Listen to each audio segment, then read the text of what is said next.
This is very dangerous. People can get cracked skulls. We don't need to watch much more of this. People can crack their skulls doing that. And Miller dropped the gloves, and Perico's going to answer.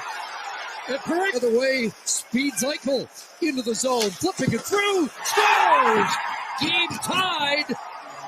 So some people on the interwebs, for those of you who are listening in podcast format and can't necessarily make out the audio of what you're listening to, that was Canada, in all of its politeness and maturity, booing the American national anthem at some hockey game that occurred yesterday. It was Team Canada versus Team USA. I do not watch organized sports unless it's darts, bowling, and poker. I don't know if you consider poker a sport. People are saying FAFO. Fudge around, find out when you boo the national anthem. Then you get your asses handed to you in the first 3 fights of the game. You get your asses handed to you as the outcome of the game. I don't think it's FAFO. I definitely think it's a little bit of karma. And I think it's really, really stupid. I'm not going to say something like hyperbolic, like I'm ashamed to be Canadian or this doesn't represent me as a Canadian. It's a big country. You have a lot of people who echo this idiotic sentiment, but they don't represent me as a Canadian any more than I, as a Canadian, represent Canada through my actions and my words and my deeds. Stupid. A bunch of idiots. That entire stadium was filled with a bunch of, well, let me rephrase. Those booing the American national anthem are a bunch of brain-dead idiots.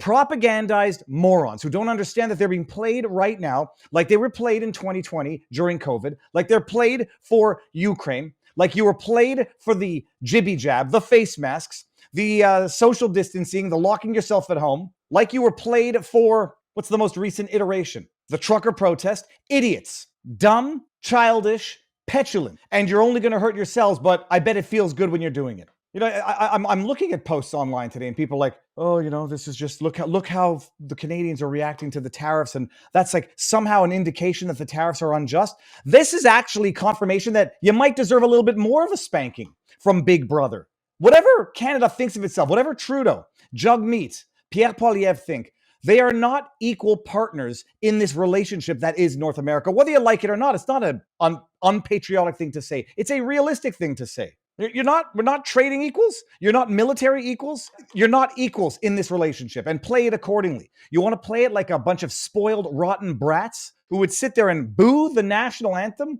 because you're angry about a dispute between the government. Congratulations. You are Justin Trudeau's useful idiots. All of you in that stadium, congratulations. You might as well have Justin Trudeau or Jagmeet Singh with little strings on your arms or their fists up your butt. A bunch of useful idiots. And I said, you know, like anyone booing the national anthem is an idiot. Anybody saying this is good is an idiot. And you go on Twitter and you see who's booing it and who's celebrating it, idiots. And this is not nationally limited. They were booing the Canadian national anthem, I forget where, recently, in response to that. The only defense is going to be, well, you did it first. All right, it's stupid. But you know what else is overtly stupid? Oh yeah, you know, like it's like things start off as good negotiations, a nice arrangement, and then it becomes a sense of entitlement. Let me just show you one minor fact. It's like, somehow people don't really know this. You guys know what tariffs Canada already imposes on U.S. imports? I mean, I'm not the first person to discover this, and it's not new news, but it's not worth not knowing.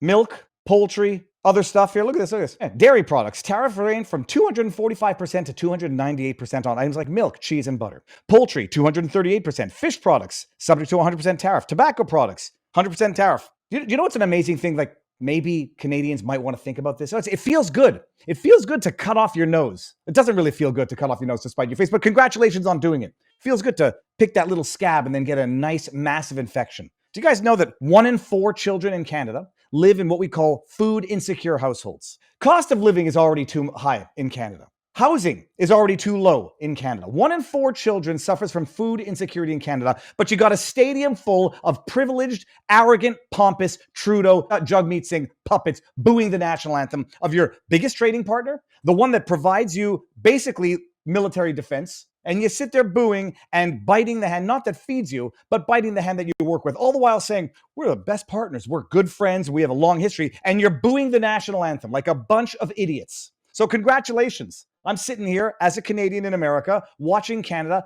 brainwashed, and they don't even understand it. And then some people say, Viva, it's not all of Canada. Of course it's not all of Canada. You know, the truckers that were driving across the country from east, west, north, and south to land on Ottawa, to protest for the rest of the Canadians who don't even know that they need people to protest for their own rights because they don't think they have any. Like Stockholm Syndrome, Ottawa, government employees. They've got it good. You know, they can afford inflation. They can afford to work from home when the government locks things down. Not middle Canada so much. You're like, yeah, they were the ones protesting for the protection of others despite them not knowing it. You know what the only problem was? The majority of Canadians didn't support the trucker protest at the time, thought that it was Russian-funded right-wing Nazi extremism, and basically supported Justin Trudeau's invocation of the Emergencies Act. And I say this from my own milieu. Maybe it's Montreal, maybe it's Quebec, maybe it's Ontario. That's already 40% of Canada. British Columbia, they're up to 60% of Canada. The majority of Canadians did not appreciate what the truckers were doing for them. And the majority of Canadians, I would dare say, thought it was wrong, bad, noisy, disruptive, yada, yada, yada.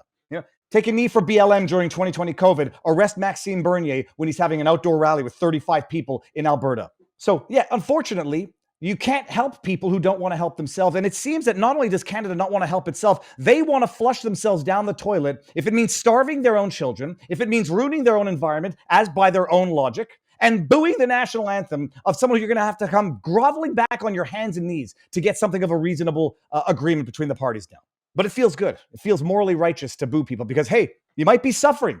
You might have starving children. You might be dying waiting in your ERs and your free socialized health care. You might be dying in record numbers, excess deaths, whatever. But at least you're not American, right? Congratulations. Oh, but just and talking about the drug thing, it's a pretext, right? You know, the fentanyl crossing the border from Canada, it's just a pretext. It's only 1% of what they seize.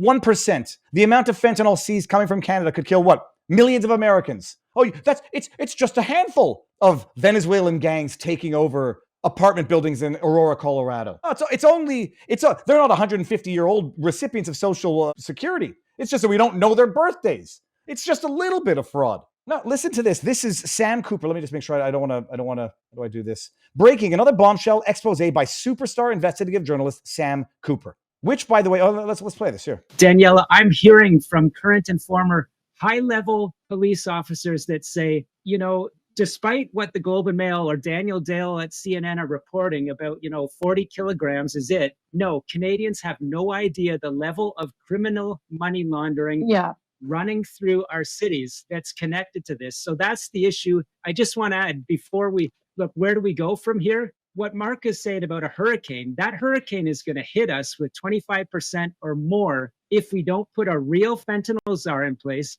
That is someone with credibility that the U.S. government, look, they're not going to be fooled if you put a Justin Trudeau office lackey in that position. They need someone that can assure the American government that the RCMP will work with the DEA if they want to put a wiretap on a triad boss or a cartel boss in Vancouver and Toronto, because it didn't happen before. The last point is, look, this U.S.-Canada strike force on organized crime, I believe the American government is going to want to see legal memorandums of understanding signed with Ottawa saying this isn't just pretty language to put off a tariff. This is some sort of joint laws between Canada and the United States where we will have, you working with the fentanyl czar. If the FBI and DEA want to come up to Vancouver and bust one of these triad command control money laundering nodes, which, by the way, I'm afraid I'll say it. Some of these bosses are connected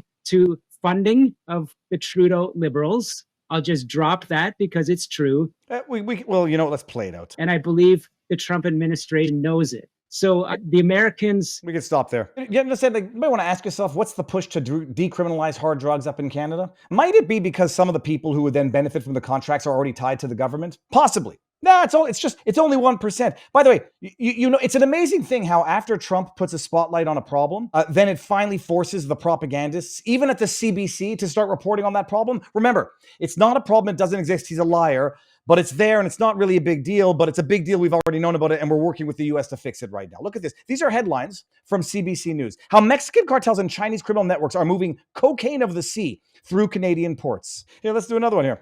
Want to get rid of fentanyl? Tackle money laundering first, say experts. Lax penalties regulations have allowed financial crime to flourish in Canada. Number 3, Canada's fentanyl czar lays out his goals. Stop the drug from crossing U.S. northern border. Rule created in response to Trump's broad border concerns. So it's an amazing thing. And congratulations to all of you idiots who took the bait and participated in that debacle. That shameful act that if you think Canada looks good booing the American national anthem when you call the Americans brash, uninformed, uneducated, boorish, whatever, congrats. You're idiots. You played right into it, and now you've just made everything worse for yourself. Those sanctions that they imposed on Russia as a result of the war between Russia and Ukraine, guess who they didn't hurt? So enjoy your tariffs, Canada. And guess who they will hurt? You'll have more than 1 in 4 children suffering from food insecurity.